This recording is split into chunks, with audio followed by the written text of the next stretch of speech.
What's up? Coach James here. I was just asked a question by an older woman, a mature woman, whose husband recently tripped and fell because of his shoes, which I was given.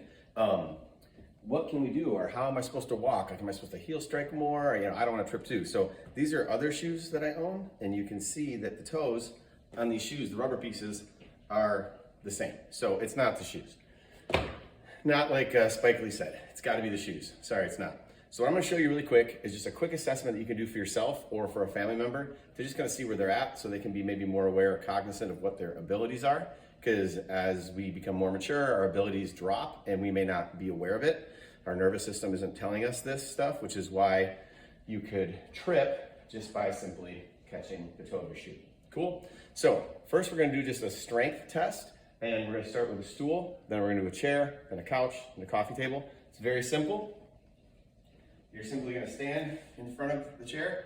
You're going to control yourself all the way down to the bottom. So in other words, I'm not letting my feet go.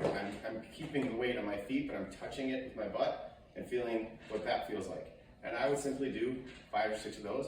My stool is sliding. You don't want your stool to slide. Next, use a hard chair, like a kitchen chair, and same exact thing. Just get in a comfortable position and just sit yourself down. And can you control yourself all the way to touching the chair and then back up again? And if so, how many times until you start to feel your strength diminish? Next, you can use a couch or a softer item, because this is going to give you can go a little bit lower, but again, we're trying to find our spot, and then we're coming back up again. And then lastly, you can try like a coffee table or something. I guess not lastly. And so this is we're just going to be going lower and lower each time and just seeing where we can go. Next, because see, when you're walking, it's not your ability to pick your foot up so much as it is your ability to resist the ground. Think of like when you're jumping rope and you can resist the ground like this. All walking or running is simply leaning forward, falling forward, and resisting the ground. So if my ability to resist the ground has gone down, if my strength has gone down, what happens is when I walk, my leg actually bends lower. So now I'm picking my foot up the exact same amount, but it's catching because I'm just lower. Make sense? Whereas if I have the strength to resist the ground, pick my foot up, no problem. You can also do this for that test. Use a stool or a chair, and get on one foot, okay? Pick up the other, use a chair or something to balance, and then just bend this leg down. Now don't bend over this way, but just bend the knee and go down and just see what your strength feels like. Can I hold there? Can I not hold there?